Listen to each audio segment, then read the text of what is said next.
नमः शिवाय। शिवजी सदा सहाय।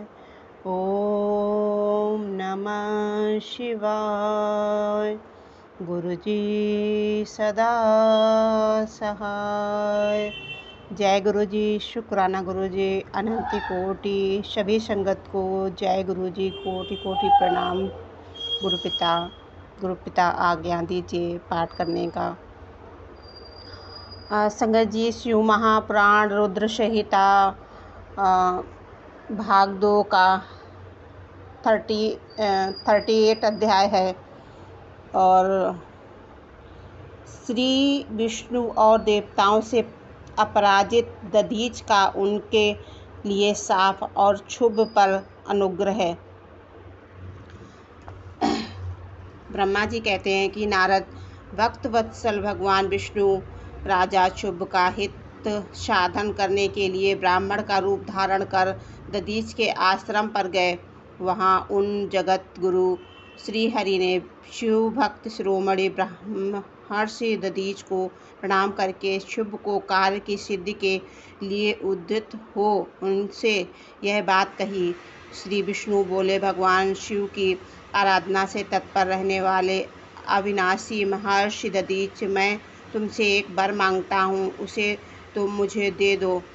शुभ के कार्य सिद्ध चाहने वाले देवादिदेव श्री हरि इस प्रकार याचना करने पर शैव शिरोमणि दधीच ने शीघ्र ही भगवान विष्णु से इस प्रकार कहा। दधीच बोले, ब्राह्मण, आप क्या चाहते हैं यह मुझे ज्ञात हो गया। आपका शुभ का काम बनाने के लिए साक्षात भगवान श्री हरि ही ब्राह्मण का रूप धारण करके यहाँ आए हैं। इसमें संदेह नहीं है कि आप पूरी मायावी हैं, किंतु देवेश जनार्दन, मुझे भगवान रुद्र की कृपा से भूत भविष्य और वर्तमान तीनों कालों का ज्ञान सदा ही बना रहता है। सुब्रत, मैं आपको जानता हूँ। आपका पापहारी श्री हरि एवं विष्णु है। यह आपका भेष छोड़िए। दुष्ट बुद्धि वाले राजा शुभ ने आपकी आराधना की है, इसीलिए आप पधारे हैं। भगवान हरे आपकी भक्त वत्सल को भी मैं जानता हूँ। यह छल छोड़िए, अपने रूप को ग्रहण कीजिए और भगवान शंकर के स्मरण में मन लगाइए। मैं भगवान शंकर की आराधना में लगा रहता हूँ। ऐसी दशा में भी यदि मुझसे किसी को भय हो तो आप उसे यत्नपूर्वक सत्य को शपथ के साथ कहिए। मेरा मन विष्णु के स्मरण में ही लगा रहता है। मैं कभी झूठ नहीं बोलता। इस संसार में किसी देवता या दैत्य से भी मुझे भय नहीं है। श्री विष्णु बोले, उत्तम व्रत का पालन करने वाले दधीच, तुम्हारा भय सर्वदा नष्ट ही है, क्योंकि तुम शिव की आराधना में तत्पर रहते हो, इसीलिए सर्वज्ञ हो। परंतु मेरे कहने से तुम एक बार अपने प्रतिद्वंदी राजा शुभ से जाकर कह दो कि राजेंद्र, मैं तुमसे डरता हूँ। भगवान विष्णु का यह वचन सुनकर भी शिरोमणि महामुनि दधीच निर्भय ही रहे और हंसकर बोले। दधीच ने कहा, मैं देवादिदेव पिनाक पहाड़ी भगवान शुम्भ के प्रसाद से कभी किसी से किंचित मात्र भी नहीं डरता, सदा ही निर्भय रहता हूँ। इस पर श्री हरि ने मुनि को दहाने की चेष्टा की। देवताओं ने भी उनका साथ दिया, किंतु सबके सभी अस्त्र कुंठित हो गए। तदंतर भगवान श्री विष्णु ने अगणित गणों की सृष्टि की। तुरंत महर्षि ने उनको भी भस्म कर दिया। तब भगवान ने अपनी अनंत विष्णु मूर्ति प्रकट की। यह सब देखकर च्यवन कुमार ने कहा कि जगदीश्वर, भगवान विष्णु ने कहा। दधीच बोले कि महाबाहो, माया को त्याग दीजिए। विचार करने से यह प्रतिभा मात्र प्रतीत होती है। माधव, मैंने सहस्त्रों दुर्वेदिक वस्तुओं को जान लिया है। आप मुझ में अपने सहित संपूर्ण जगत को देखिए। निरालालस्य होकर मुझ में ब्रह्मा एवं रुद्र का भी दर्शन कीजिए। मैं आपको दिव्य दृष्टि देता हूँ।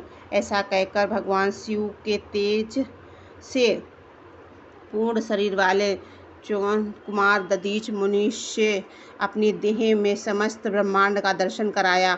तब भगवान विष्णु ने उन पर पुनः कोप करना चाहा। इतने में ही मेरे साथ राजा क्षुब्ध वहां आ पहुँचे। मैंने निश्चेष्ट खड़े हुए भगवान पद्मनाथ को तब देवताओं को क्रोध करने से रोका। मेरी बात सुनकर इन लोगों ने ब्राह्मण दधीच को परास्त नहीं किया। श्री हरि उनके पास गए और उन्होंने मुनि को प्रणाम किया। तदनंतर क्षुब्ध अत्यंत दीन हो उन मुनीश्वर दधीच के निकट गए और उन्हें प्रणाम करके प्रार्थना करने लगे। क्षुब्ध बोले, मुनि श्रेष्ठ शिव भक्त शिरोमणि, मुझ पर प्रसन्न होइए। परमेश्वर, आप दुर्जनों की दृष्टि से दूर रहने वाले हैं, मुझ पर कृपा कीजिए। ब्रह्मा जी कहते हैं कि नारद राजा क्षुब्ध की यह बात सुनकर तपस्या की निधि ब्राह्मण दधीच ने उन पर अनुग्रह किया। तत्पश्चात श्री हरि आदि को देखकर वे मुनि क्रोध से व्याकुल हो गए और मन ही मन शिव का स्मरण करके विष्णु तथा देवताओं को शाप देने लगे। दधीच ने कहा कि देवराज इंद्र सहित देवताओं और मुनीश्वरों, तुम लोग रुद्र की क्रोध अग्नि से श्री विष्णु तथा अपने गणों सहित पराजित और ध्वस्त हो जाओ। देवताओं को इस तरह शाप दे क्षुब्ध की ओर देखकर देवताओं और राजाओं के पूजनीय द्विज श्रेष्ठ दधीच ने कहा कि राजेंद्र, ब्राह्मण ही बलि और प्रभावशाली होते हैं। ऐसा स्पष्ट रूप से कहकर ब्राह्मण दधीच अपने आश्रम में प्रविष्ट हो गए। फिर दधीच को नमस्कार मात्र करके क्षुब्ध अपने घर चले गए। तत्पश्चात भगवान विष्णु देवताओं के साथ जैसे आए थे इसी तरह अपने वैकुंठ लोक लौट गए। इस प्रकार वह स्थान स्थानेश्वर नामक तीर्थ के रूप से प्रसिद्ध हो गया। स्थानेश्वर की यात्रा करके मनुष्य शिव का सायुज्य प्राप्त कर लेता है। तात, मैंने तुझे संक्षेप में क्षुब्ध और दधीच के विवाद की कथा सुनाई और भगवान शंकर को छोड़कर केवल ब्रह्मा और विष्णु ही जो शाप प्राप्त हुआ उसका भी वर्णन किया। जो क्षुब्ध और दधीच की विवाद संबंधी इस प्रसंग का नित्य पाठ करता है वह अपमृत्यु को जीत कर देह त्याग के पश्चात ब्रह्मलोक में जाता है और जो इसका पाठ करके रणभूमि में प्रवेश करता है उसे कभी मृत्यु का भय नहीं होता तथा वह निश्चय ही विजयी होता है। जय गुरु जी। शुक्राना गुरु जी, अनंत कोटि शुक्राना। सभी संगत को जय गुरु जी। गुरु जी, यदि आपकी बेटी से पढ़ने में कुछ गलती हो तो उसे माफ़ करना।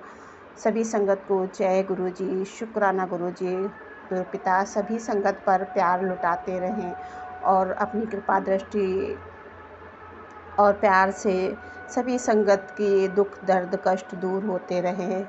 शुक्राना गुरु पिता। शुक्राना। जय गुरु जी। शुक्राना गुरु जी।